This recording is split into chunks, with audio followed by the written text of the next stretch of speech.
dan negeri itu bernama Taif. Kemudian Nabi berjalan sejauh 100 km menuju Taif untuk berdakwah di sana. Tapi setelah sampai di sana, beliau bukannya disambut, tapi malah dilempari dengan batu, dengan kayu, dengan tulang unta, sehingga membuat kaki beliau terluka dan terompahnya pun basah, bersimbah darah. Maka beliau berlindung di balik bukit dan apa kata malaikat Jibril? Ya Rasulullah, kalau sampai darahmu menetes ke tanah, maka akan kurantahkan penduduk Taif itu, akan kuhancurkan penduduk Taif. Lalu apa yang terjadi? Kemudian Rasulullah mengusap darah yang ada pada kakinya supaya tidak menetes ke tanah.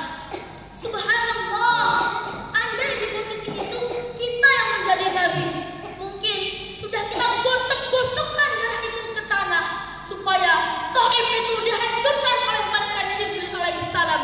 Betul-betul. Tapi tidak dengan Nabi Muhammad.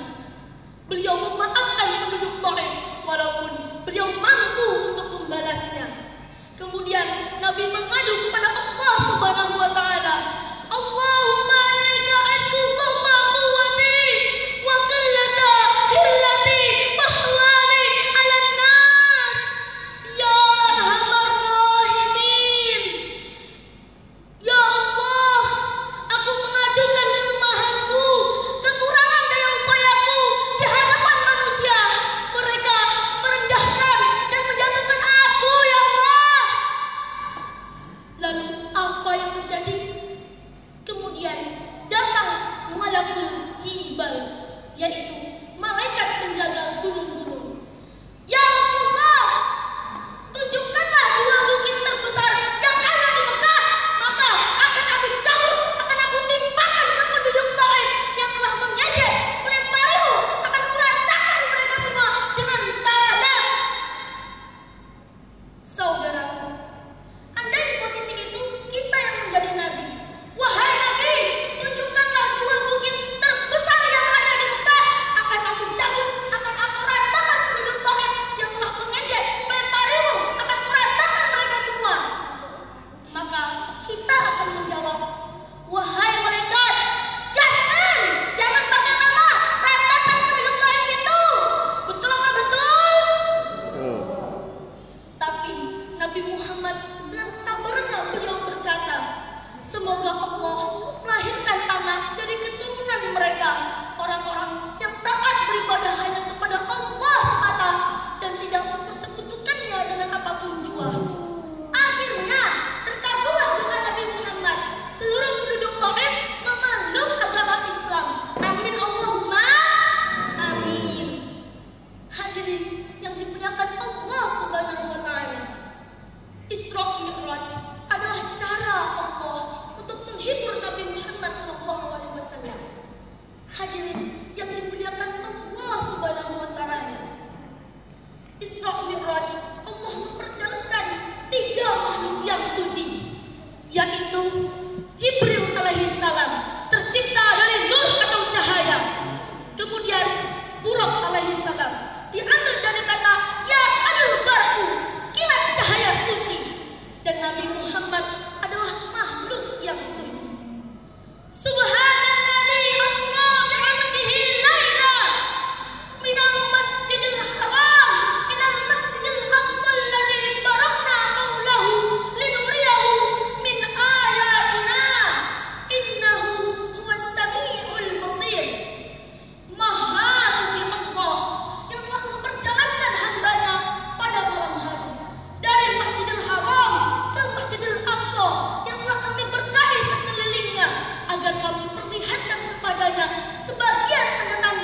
Ya, jadi Allah menghibur Nabi Muhammad dengan memperjalankannya ke langit, yaitu Isra Mi'raj. Dan hikmah yang terakhir adalah pentingnya iman. Sebagai manusia biasa, kita tidak akan percaya kepada kemukjizatan kalau tidak ada keimanan di dalam hati kita. Jadi, iman adalah modal utama seseorang berkehidupan dalam naungan Islam. Mungkin hanya ini yang dapat saya sampaikan, kurang dan lebihnya mohon dimaafkan. Jalan-jalan ke pasar baru, jangan lupa membeli sebakul buah. Sebentar lagi tahun ajaran baru, jangan lupa pilih SMP Baitul Jannah. Wassalamualaikum warahmatullahi wabarakatuh. Alhamdulillah, luar biasa, cocok.